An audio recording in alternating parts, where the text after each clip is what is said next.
What's going on, ProGuides fam? It's Royal G, and I hope you guys had a fantastic end to the last act of episode 4. I ended 7 RR away from the Radiant cutoff this time, so I'm pretty sad, but at least everything's being reset now so I can get hard stuck again. Anyways, Riot just announced a nice community battle pass to commemorate the new map being released, as well as the positive reception to all the lore in the Valorant universe. It's going to be called the Crossover Pass, featuring comic-themed player cards. We'll be getting it today, and it's also completely free, so I'll be breaking down all the rewards and goodies we can expect. So with that being said, let me know what your favorite reward is. Don't forget to visit us at ProGuides.com to get a leg up on the competition in episode 5, and let's head into the breakdown. So first things first, unfortunately, the Battle Pass isn't going to be giving a whole lot of stuff. It's just 7 levels, with 2 titles, 3 player cards, 20 Radiant points, and the event lasts 3 weeks. So if you're hoping for a ton of free stuff, then I'm gonna have to shut you down early. Anyways, the 2 titles we'll be getting are the Dimensional title and the Double Agent title.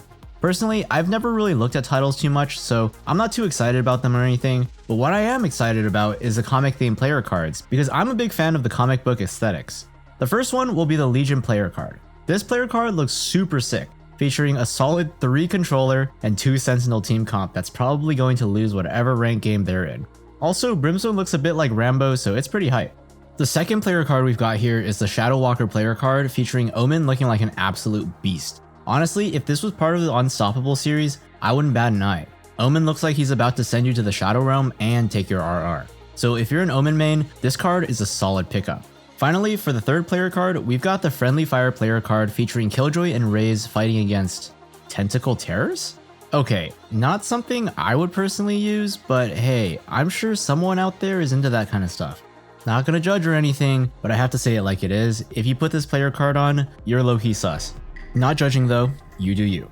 Anyways, apart from that, we've got 20 Radiant points, and that's pretty much the crossover pass. Not the flashiest, but definitely a nice addition to our shelf of player cards, and an absolute win for comic book enthusiasts. And who knows, maybe these player cards are hinting at potential comic adaptations in the future for Valorant lore. I mean, if Valorant came out with a comic series, would you read it? I'd definitely read the heck out of it. Okay, so if you guys clicked this video to see the rewards, then we're pretty much all done. But if any of you guys wanted to get a better insight on why the devs made these, then I'll quickly paraphrase some dev quotes while also having the verbatim quotes on screen. So basically, the primary goal of these player cards was to support the storytelling of the new map Pearl. And if you guys watched the Shattered cinematic, there was a scene where Alpha Earth's team teleports into a comic book store filled with comic books admiring the Omega Earth team. These player cards are basically meant to represent the Omega Earth team and give us a way to have the lore show up in game more practically. To add on to this, the art is inspired from top-tier comics currently forging a path for their own comic universes, so the style might look familiar to some of you who are comic book enthusiasts, and for the general audience, it'll look like a classic and time-tested form of art. And it looks like the artists were pretty excited as well, because a lot of prominent comic artists were interested in this project, so maybe we can expect more adaptations as we go along. And while there's more to be said about the specific challenges in creating or delegating the art, I think this will be the extent of what I'll be covering for you guys. But what we can know without a doubt is that the devs have put a lot of heart into these player cards, and I'm sure we'll get to see a lot more cool stuff in the future.